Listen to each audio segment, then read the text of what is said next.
Shalom, selamat hari Minggu buat kita semua Bapak Ibu yang dikasihi dalam nama Tuhan Yesus Kristus. Bapak Ibu yang terkasih, sebelum kita mendengarkan firman Tuhan di minggu ini, kita bersatu di dalam doa. Bapa kami di surga, Bapa yang kami kenal melalui Yesus Kristus yang mengasihi hidup kami, memberkati, memimpin kehidupan kami sampai saat ini. Terima kasih Tuhan atas kebaikan-Mu yang luar biasa. Dan pada saat ini Tuhan, dengan waktu yang Kau berikan, kami boleh mau untuk mendengarkan firman-Mu. Berkati Tuhan hati pikiran kami, sehingga firman Tuhan boleh berakar, berbuah, dan bertumbuh di dalam kehidupan kami. Kami serahkan semuanya Tuhan, berandas anak-Mu, Tuhan Yesus Juru Selamat kehidupan kami. Amin. Bapak Ibu yang terkasih, firman Tuhan dalam minggu ini tertulis di dalam Kisah Para Rasul 2 ayat 22 sampai 28. Kisah Para Rasul 2 ayat 22 sampai 28. Demikian firman Tuhan. Hai orang-orang Israel, dengarlah perkataan ini. Yang aku maksudkan ialah Yesus dari Nazaret, seorang yang telah ditentukan Allah dan yang dinyatakan kepadamu dengan kekuatan-kekuatan dan mujizat-mujizat dan tanda-tanda yang dilakukan oleh Allah dengan perantaraan Dia di tengah-tengah kamu. Seperti yang kamu tahu, Dia diserahkan Allah menurut maksud dan rencananya telah kamu salibkan dan kamu bunuh oleh tangan bangsa-bangsa durhaka. Tetapi Allah membangkitkan Dia dengan melepaskan Dia dari sengsara maut, karena tidak mungkin Ia tetap berada dalam kuasa maut itu. Sebab Daud berkata tentang Dia, "Aku senantiasa memandang kepada Tuhan, karena Ia berdiri di sebelah kananku. Aku tidak goyah. Sebab itu hatiku bersukacita dan jiwaku bersorak-sorak. Bahkan tubuhku akan diam dengan tentram. Sebab Engkau tidak menyerahkan aku kepada dunia orang mati dan tidak membiarkan orang kudus-Mu melihat kebinasaan. Engkau memberitahukan kepadaku jalan kehidupan. Engkau akan melimpahi aku dengan sukacita di hadapan-Mu." Bapak Ibu yang terkasih, sungguh luar biasa firman Tuhan di minggu ini yang bertemakan hatiku bersukacita dan jiwaku bersorak-sorai. Jemaat yang dikasihi Tuhan, kita hidup di dunia yang penuh ketidakpastian. Pastinya Bapak Ibu ya. Kenapa Bapak Ibu? Karena sukacita seringkali bergantung pada keadaan. Ya, benar. Namun, dalam teks hari ini, kita menemukan sesuatu yang radikal. Kenapa Bapak Ibu? Di tengah realitas penderitaan, kematian, bahkan penyaliban, justru muncul deklarasi. Justru muncul sebuah deklarasi, yaitu hatiku bersukacita dan jiwaku bersorak-sorai. Bagaimana mungkin Bapak Ibu yang terkasih? Jawabnya adalah terletak pada karya Kristus yang dinyatakan oleh Petrus. Sehingga Bapak Ibu yang terkasih dalam nama Tuhan Yesus Kristus, kita belajar dari firman Tuhan di ayat 22 sampai 23. Ini adalah sebuah kristologi Yesus dalam rencana Allah.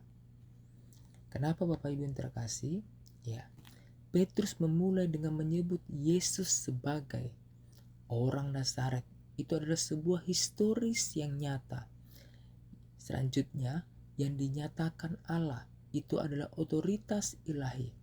Selanjutnya, melalui mujizat, itu adalah tanda dan kuasa. Namun Bapak Ibu, di ayat 23 sangat-sangat penting, yaitu Yesus diserahkan menurut maksud dan rencana Allah. Apa maksud teologinya Bapak Ibu? Ada kedaulatan Allah, ya, dan juga ada tanggung jawab manusia. Salib bukan kecelakaan sejarah, tetapi bagian dari rencana keselamatan Allah. Sehingga Bapak Ibu, ada makna sukacita. Sukacita kita tidak berdiri di atas keadaan, tetapi di atas Allah yang berdaulat atas sejarah hidup kita. Amin Bapak Ibu. Amin. Selanjutnya Bapak Ibu, di ayat 24. Itu adalah menekankan tentang kebangkitan kemenangan atas maut. Kenapa Bapak Ibu? Pada teks Allah membangkitkan dia. Karena tidak mungkin ia tetap berada dalam kuasa maut. Sebuah kata tidak mungkin, impossible. Ya, impossible menegaskan adalah maut tidak memiliki otoritas final atas Kristus. Kenapa Bapak Ibu? Ya, karena kebangkitan adalah pusat Injil, menunjukkan keilahian Kristus, kemenangan atas dosa dan maut, awal ciptaan baru. Ini adalah sebuah sukacita juga Bapak Ibu. Jika Kristus menang atas maut, maka tidak ada situasi yang final dalam hidup orang percaya. Karena sukacita lahir dari harapan eskatologis atau juga pengharapan yang kekal. Dan yang terakhir Bapak Ibu yang terkasih, ya, di ayat 25 sampai 28. Ini adalah penafsiran Mazmur Kristus sebagai penggenap. Kenapa Bapak Ibu yang terkasih? Petrus mengutip Mazmur 16 ayat 8 sampai 11 oleh Daud. Ya. Di situ Bapak Ibu yang terkasih, pada bagian yang pertama adalah aku senantiasa memandang kepada Tuhan. Pada ayat 25, Daud berbicara tentang kehadiran Tuhan yang terus-menerus. Ini menunjukkan Bapak Ibu kepada kehidupan relasional dengan Allah. Dalam Kristus hubungan itu dipulihkan. Sehingga Bapak Ibu terkasih, ya, sukacita bukan hasil usaha manusia, tetapi hasil kedekatan dengan Allah. Amin Bapak Ibu terkasih. Sekali lagi katakan Bapak Ibu, sukacita bukan hasil usaha manusia, tetapi hasil kedekatan dengan Allah. Selanjutnya pada bagian yang kedua, yaitu di ayat ke-26, ya, hatiku bersukacita dalam jiwaku bersorak-sorai. Bapak Ibu terkasih, ada dua kata, ya, hati dan jiwa. Hati pusat emosi dan kehendak, jiwa seluruh keberadaan.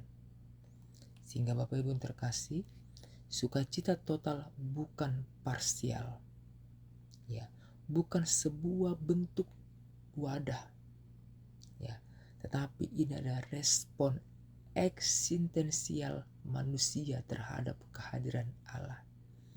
Sukacita sejati bersifat rohani, dalam, dan tidak tergantung oleh situasi. Bapak Ibu terkasih, selanjutnya di ayat pada bagian yang ketiga, itu adalah di ayat 27. Engkau tidak menyerahkan aku kepada dunia orang mati. Bapak Ibu terkasih, ayat ini secara penuh digenapi dalam Kristus, bukan Daud. Kenapa Bapak Ibu terkasih? Ya, karena ini nubuat tentang kebangkitan Yesus. Tubuhnya tidak mengalami kebinasaan. Pasti Bapak Ibu kita sudah tahu itu. Dan selanjutnya yang ke bagian keempat adalah di ayat ke-28. Ya, engkau memberitahukan kepadaku jalan kehidupan. Bapak Ibu yang terkasih, teks berkata, Tuhan menunjukkan jalan hidup yang sejati. Maksudnya adalah Bapak Ibu adalah dalam Kristus ada hidup yang kekal. Dalam Kristus ada kepenuhan sukacita. Dalam Kristus ada persekutuan dengan Allah. Amin Bapak Ibu yang terkasih. Sehingga Bapak Ibu yang terkasih dalam nama Tuhan Yesus Kristus. Ya, ada sebuah ilustrasi yang saya sampaikan. Seorang percaya seperti jangkar di dasar laut. Gelombang di atas bisa besar, tetapi jangkar tetap kuat di dasar. Sukacita kita bukan di permukaan hidup, tetapi berakar dalam Kristus. Amin. Sehingga Bapak Ibu yang terkasih dalam nama Tuhan Yesus Kristus, jemaat yang dikasihi Tuhan, Petrus tidak hanya berkhotbah tentang Yesus. Dia menunjukkan bahwa dalam Kristus kita memiliki alasan untuk bersukacita selamanya. Karena itu kita bisa berkata, dalam penderitaan aku tetap bersukacita. Amin Bapak Ibu. Dalam ketidakpastian aku tetap percaya. Amin Bapak Ibu katakan. Karena hatiku bersukacita dan jiwaku bersorak-sorai. Amin. Kita bersatu di dalam doa. Tuhan Yesus, terima kasih untuk hari ini. Karena Engkau hidup dan berkuasa. Ajar kami untuk tidak bergantung pada keadaan, tetapi bersukacita di dalam Engkau. Penuhi hati kami Tuhan dengan sukacita sejati yang tidak tergoyahkan oleh dunia ini. Hanya di dalam nama Yesus kami berdoa. Amin.